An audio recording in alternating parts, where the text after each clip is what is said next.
અમદાવાદમાં મુખ્યમંત્રી ભૂપેન્દ્ર પટેલ દ્વારા વિશ્વ પર્યાવરણની ઉજવણી કરાઈ।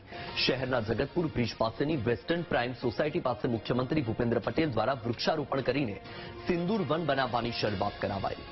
આતંકી હુમલા પછી સેના દ્વારા કરાયેલા ઓપરેશન સિંદૂરની યાદમાં 551 જેટલા વૃક્ષ વાવી સિંદૂર વન બનાવાશે। આતંકી હુમલામાં મૃત્યુ પામેલા લોકોના નામે વૃક્ષો ઉછેરવાનો સંકલ્પ કરવામાં આવ્યો છે। રાજ્યમાં મિશન ફોર મિલિયન ટ્રી અભિયાન અંતર્ગત વૃક્ષારોપણની શરૂઆત કરવામાં આવી। અમદાવાદમાં અંદાજે 40 લાખ વૃક્ષોનો ઉછેર કરવાનો નિર્ધાર કરવામાં આવ્યો છે, જેના ભાગરૂપે મુખ્યમંત્રી ભૂપેન્દ્ર પટેલે વૃક્ષારોપણ કરીને અભિયાનની શરૂઆત કરાવી।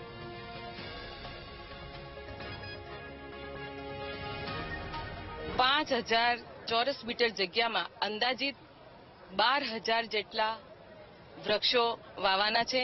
એમાં મિયાવાકી પદ્ધતિ દ્વારા વૃક્ષોનું વૃક્ષારોપણ કરવામાં આવશે અને આ ઓક્સિજન પાર્કમાં લગભગ સિંદૂર વન 551 જેટલા વૃક્ષોનું અહીંયા વૃક્ષારોપણ કરવામાં આવ્યું છે અને વૈષ્ણવ વણિક પરિવાર સંસ્થાના સહયોગથી અને અમદાવાદ મ્યુનિસિપલ કોર્પોરેશનના સહયોગથી આજે જે સિંદૂર વનનું શુભારંભ માનનીય મુખ્યમંત્રી દ્વારા કરવામાં આવ્યું છે। આ ઉત્સાહ જોઈને એવું લાગે છે કે જે 551 વૃક્ષોનું અહીંયા વાવેતર થશે એની સારવાર પણ પૂર્ણરૂપે કરવામાં આવશે અને જે શહીદ થયેલા જે લોકો છે એમના નામે પણ અહીંયા વૃક્ષારોપણ કરવામાં આવ્યું છે।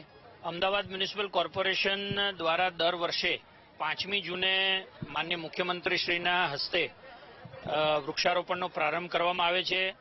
આ પ્રક્રિયાના ભાગરૂપે આજે 5મી જૂને ગુજરાતના માનનીય મુખ્યમંત્રી શ્રી ભૂપેન્દ્રભાઈ પટેલ દ્વારા મિશન 4 મિલિયન ટ્રી એ અભિયાનનો આજે શુભારંભ કરવામાં આવ્યો છે।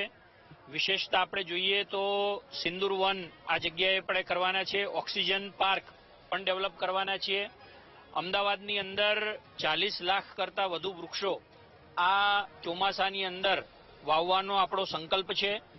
જે ગાર્ડનના પ્લોટ્સ છે અમદાવાદ મ્યુનિસિપલ કોર્પોરેશન અંતર્ગત ત્યાં ડેન્સ પ્લાન્ટેશન આ ઉપરાંત અલગ અલગ હેતુના જે પ્લોટ હોય છે ઈડબ્લ્યુએસ, એસએફઆર, એસએફસી આ બધી જગ્યા ઉપર બાઉન્ડ્રી પ્લાન્ટેશન પણ લીધું છે। આ ઉપરાંત જે પ્રાઇવેટ લોકો છે, એનજીઓસ છે એને પણ આપણે જોડી છે।